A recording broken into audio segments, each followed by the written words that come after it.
સંસદ પર થયેલા આતંકી હુમલાની આજે 24મી વર્ષી રાષ્ટ્રપતિ દ્રૌપદી મુર્મુએ ફરી દર્શાવી આતંકવાદ વિરુદ્ધ ભારતની પ્રતિબદ્ધતા. ઉપરાષ્ટ્રપતિ સીપી રાધાકૃષ્ણન અને પ્રધાનમંત્રી નરેન્દ્ર મોદી સહિત ગણમાન્ય નેતાઓએ સંસદ ભવન પરિસરમાં શહીદોને અર્પી શ્રદ્ધાંજલિ.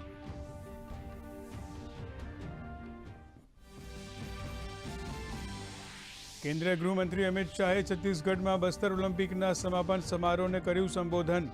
કહ્યું, સરકાર કરી રહી છે નક્સલવાદના ખાત્માની કાર્યવાહી. સમગ્ર બસ્તર અને ભારત ભૂમિને નક્સલવાદથી મુક્ત કરાવવાનો છે સંકલ્પ.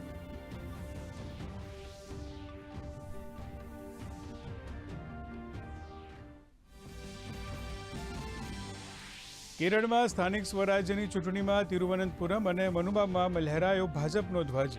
પીએમ મોદીએ જનાદેશને ગણાવ્યો કેરળના રાજકારણમાં ઐતિહાસિક ક્ષણ. કહ્યું, કેરળના લોકો યુડીએફ અને એલડીએફથી આવી ગયા હતા તંગ.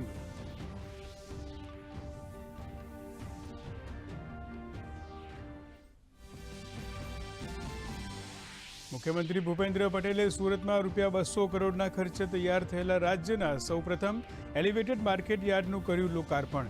સુરત મહાનગરપાલિકા અને સુડાના ₹249 કરોડના વિકાસ કામોનું લોકાર્પણ અને ₹109.51 કરોડના કામોના ખાતમુહૂર્ત સહિત સુરતને આપી ₹600 કરોડના વિકાસ કાર્યોની ભેટ.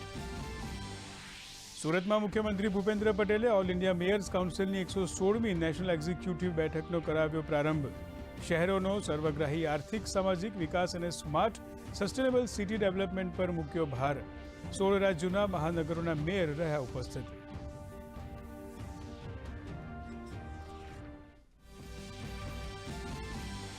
ગુજરાત પોલીસને ઓપરેશન કારાવાસમાં મળી સફળતા. જામીન કે પેરોલ પર છૂટ્યા બાદ ફરાર થયેલા 41 આરોપીઓને 15 દિવસમાં ઝડપી પાડ્યા.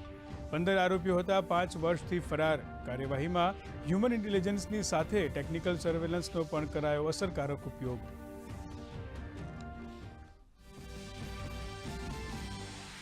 રાજ્ય કાનૂની સેવા સત્તામંડળ દ્વારા અમદાવાદ સહિત રાજ્યની તમામ કોર્ટમાં કરાયું નેશનલ લોક અદાલતનું આયોજન.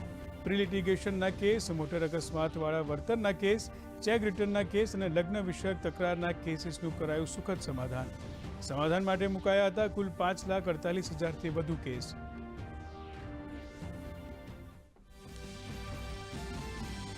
અને પીએમ સૂર્ય ઘર મફત વીજળી યોજનાના અમલીકરણમાં દેશભરમાં ગુજરાત પ્રથમ. યોજના હેઠળ લક્ષ્યાંકના 49%થી વધુ હિસ્સો પૂર્ણ. માર્ચ 2027 સુધીમાં પીએમ સૂર્ય ઘર મફત વીજળી યોજના અંતર્ગત 10 લાખ રહેણાંકીય રૂફટોપ સોલર સિસ્ટમ સ્થાપવાનું લક્ષ્ય.